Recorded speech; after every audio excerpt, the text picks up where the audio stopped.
सभी मित्रों को प्रेम भरी राधे राधे। एक बार फिर स्वागत करते हैं आपके अपने चैनल मोहनलाल शास्त्री में। और आज फिर से चर्चा का विषय है बागेश्वर धाम सरकार बनाम पंडित पुरोहित, धर्म गुरु और प्रीतम लोधी। तो मित्रों, आपने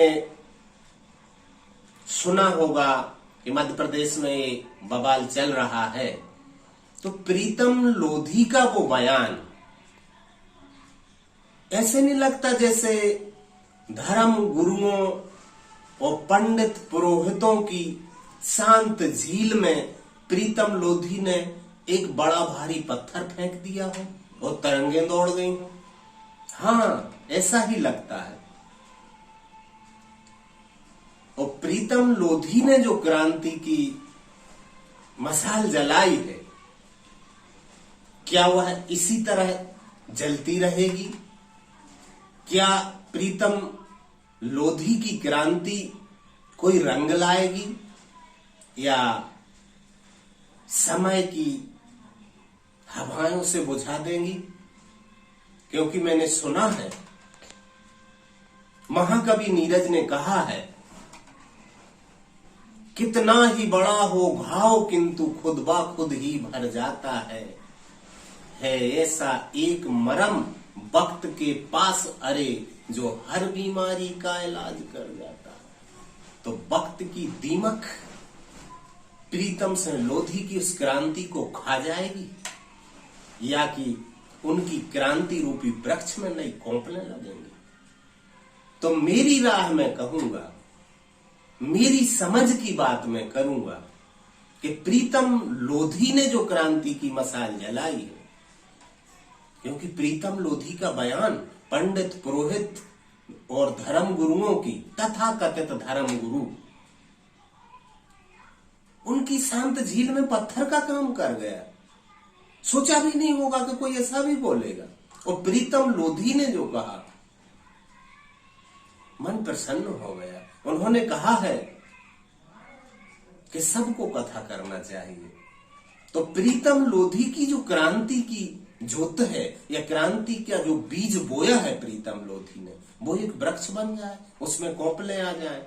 उसके लिए मैं अपनी ओर से ये कहूंगा कि एसटी और ओबीसी के नव युवकों में वह बीज जागना चाहिए और हर वर्ग विशेष में एक कथावाचक होना चाहिए। ठीक कहा प्रीतम लोधी ने, कथा बांचना सीख सकते हैं, 2 साल लगेंगे, 3 साल लगेंगे। तो नव युवक यदि प्रेरणा लेकर आगे बढ़ते हैं, तब तो प्रीतम लोधी की क्रांति में नई ज्योत जलेगी। और यदि भूल जाते हैं, तब बुझ जाएगी वो क्रांति। लेकिन उन्होंने जो कहा है, क्रांति तो ला दी इस समय, लेकिन क्रांति ठंडी नहीं पड़ना चाहिए। इसके लिए शुरुआत भी करना पड़ेगी।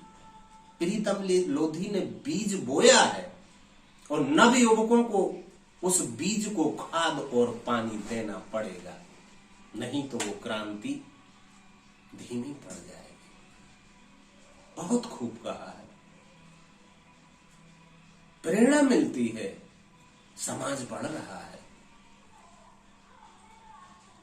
और ऐसे लोगों की आवश्यकता है कि एक वर्ग विशेष हावी ना हो जाए। क्योंकि सनातन में वर्ण थे, जातियां नहीं थी। और वो वर्ण कैसे थे? कर्म के अनुसार थे।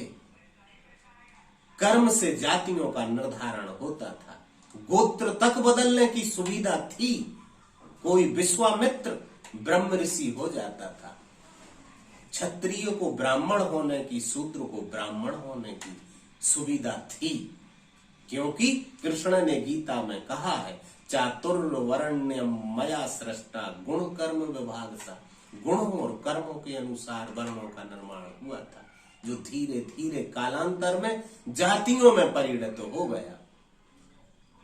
तो फिर उसका जो परिणाम हुआ, जातिवाद एक कोढ़ की बीमारी है। जातिवाद से देश गुलाम हुआ था, सब जानते हैं। शक्ति टूट गई भारत की, जातियों में बट गया देश। लेकिन समय सब संभाल लेता। कहते हैं समय बांध कर ऐसे रखता है जैसे गागर बीच बंधी ज्यों डोरी। समय में बंधे हुए हैं और समय की धार बदल देती है, क्रांति ला देती है।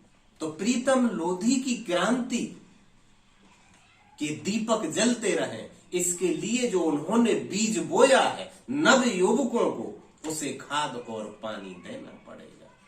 खाद और पानी देने का मतलब धरने प्रदर्शन नहीं बोल रहा हूं मैं, कथा करके दिखाना पड़ेगी नव युवकों को। प्रदर्शन से कुछ नहीं होगा। जो उन्होंने कहा है तो कथा के लिए तैयार होना पड़ेगा, तब ऐसा हो सकता है। और मेरा संदेश यही है प्रीतम लोधी को कि कथाकार तैयार करें पहले, वो महाक्रांति ला देंगे समाज में। बाकी की चर्चा फिर करेंगे। राधे राधे।